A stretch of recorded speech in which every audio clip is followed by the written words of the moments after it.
I was like, we're a bit close, we're a bit too close for comfort here. We're in the period of the Enlightenment, is what they call it. Yeah. And look at their logo, and it doesn't even take any deciphering this one. There's a pyramid with an angel on top, with a McDonald's-style M presiding over the pyramid. So essentially, you've got more messianic imagery in the logo of a corporate symbol. You know, and all I can think is this company, Schweppes, they teamed up with Cadbury's. They're instrumental in destroying the health of the world because they create sugary drinks and, you know, aspartame-ridden drinks and everything that goes with it. And they're using this symbology. So you can look at that on my blog yet again because it's all on there. Very interesting. Get to Starbucks, and Starbucks, if you look at, when you're walking past any old Starbucks, you'll notice that the logo is 3 stars that make a pyramid, and the very top star is seated on top of a crown, which is essentially, you know, symbolic of the all-seeing eye, but underneath the crown is a woman, and that woman is Isis, so the Egyptian deity Isis. And essentially what I've realised over the past few days is that what these logos are depicting is some form of messianic event. Yeah. And when you look into a book, there's a book called The Secret Teachers of All Ages from 1928 by Manly P. Hall. Indeed. And states Isis is sometimes shown standing between 2 great pillars of Freemasonry. Yeah. So deity Isis stands between these pillars. So on the McDonald's logo, where you've got the M and you've got the M coinciding on the top of the pyramid, and the same on the Schweppes logo, where you got the angel stood on top of the pyramid, they're representing Isis. There's no other way of looking at it, in my personal opinion. Yeah. So basically, Isis is symbolic of the all-seeing eye. It's the same thing. Same as when you're looking, for instance, into the Holy Trinity and stuff, and you've got the Father, the Son, and the Holy Spirit. Yeah. There's the evidence of the kind of, you know, the ever-looming one who sees everything but isn't quite there. Do you know what I mean? Yeah.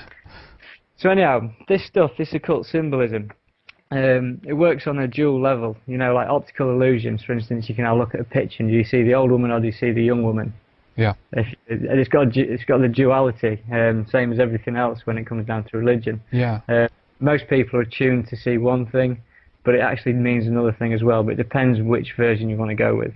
There's 2 ways to look at it. And my opinion on everything with the occult is that it's working on a different plane outside of the 5 sense human reality. It's, you know, it's something that's working in the subconscious. Yeah. And going on that principle of mind before matter universe, when you're looking at this occult symbolism, and if one person is, say, looking at the Schweppes logo and they're drinking Schweppes and they're buying into this logo, they're buying into the brand, they're buying into all of it, they think they're just buying into a great drink, but they're also buying into this other thing. They're buying into this messianic event. And essentially, if you think about this mind before matter universe, if this stuff, this occult symbology is working on the subconscious, and it's working on the subconscious of a global population, then it's got the ability to still bring itself forward into matter. Do you know what I mean? So it's what you're saying is that with the help of all these knowing people, so to speak, this is propelled forward. Is that what you're saying? Yeah. For instance, like when someone goes to a McDonald's and they're buying into the McDonald's, you know how clever they got that anyhow, because it's beautiful. Right. But when they're going in and they're buying those McDonald's, they're also, you know, they're buying into the alternate thing, which is the symbol of, you know, this messianic event on top of a pyramid. You know, it's empowering it. It's building it into the subconscious, and that subconscious can precipitate into matter at the right time. And that's interesting, considering that many of these companies are so, I mean, they're global players. I mean, some of these companies have bigger, you know, a bigger economy and gain more money than certain countries do. Well, yeah, I mean, we've got no idea how they got so successful. I mean, you know, there's no reason for it, to be honest, apart from that there's something else there working with them. You know what I mean? Do you also think that you know, potentially this could work the other way around, meaning that human beings, since we've been subjected to, at least in the Western world, you know, almost 1700 years of Christianity and so forth, that the reason also why they might want to pick a logo like this or you know, have this message in the logo is that on some level this speaks to our unconscious. So people who are inclined to lean towards the Christian faith, for instance, are actually in some way kind of lured in by these kinds of symbols, and consequently they. I mean, yeah, definitely. I mean, the thing that I'll draw upon later is that how this works with more than just Christianity. Because if ISIS has many identifications, and she's got an identification as the angel Gabriel and the all-seeing eye and stuff. Yeah. But when we talk about this New World Order and the one world religion and the one world government, the angel Gabriel is the one figure that can unite Islam and Christianity, because both of them are dear to her as God's messenger. Mm-hmm. So when you're looking at implementing this New World Order, it's got to be something that combines these two religions. And that particular figure is that thing that can combine those religions. I'll touch on that in a bit, anyhow. It gets deeper. I'll be telling you all it is in a minute. Sure. Go ahead, sir. Yeah. I'll give it a bit of time. I'll give you another 10 minutes. Sounds good. And I'll let you know who it is.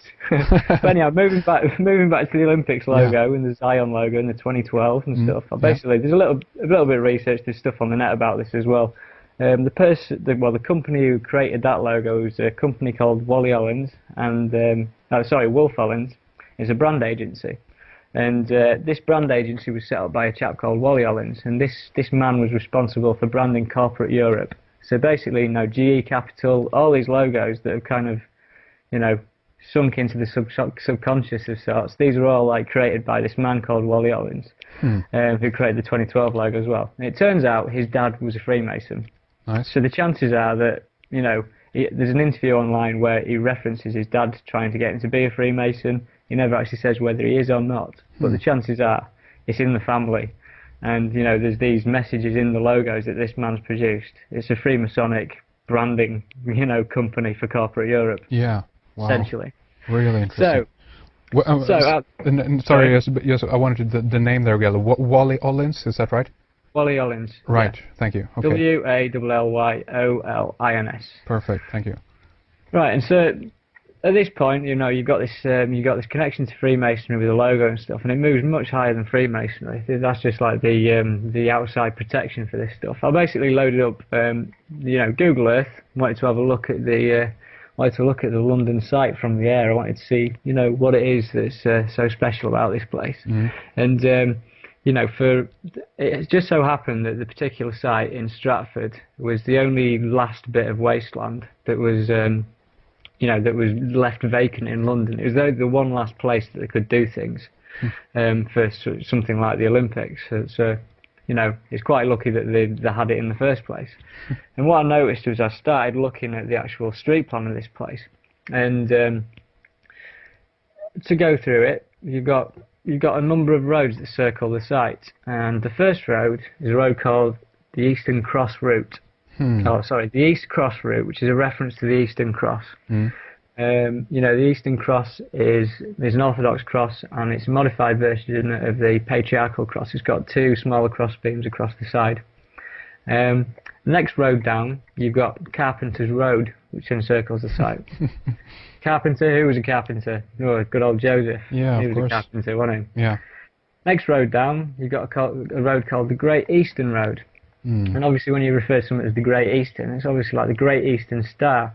So you look into the Great Eastern Star, it turns out that the Order of the Eastern Star is the largest fraternal organisation in the world that both men and women can join, and it was founded by someone highly connected with the Freemasons, and their symbol is the pentagram.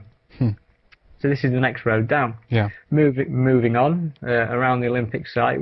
If you envisage we're encapsulating the whole Olympic site here, the next road along is Angel Lane. And obviously the famous angel is the angel Gabriel. So we've got Angel Lane here. Next road along, we've got Temple Mills Lane. Temple Mills, where the watermills belong to the Knights Templar. Yeah. So another connection there. The Knights Templar were the poor fellow soldiers of Christ in the Temple of Solomon. And then encapsulating all of this is Church Road. It's obviously another biblical road name. Yeah.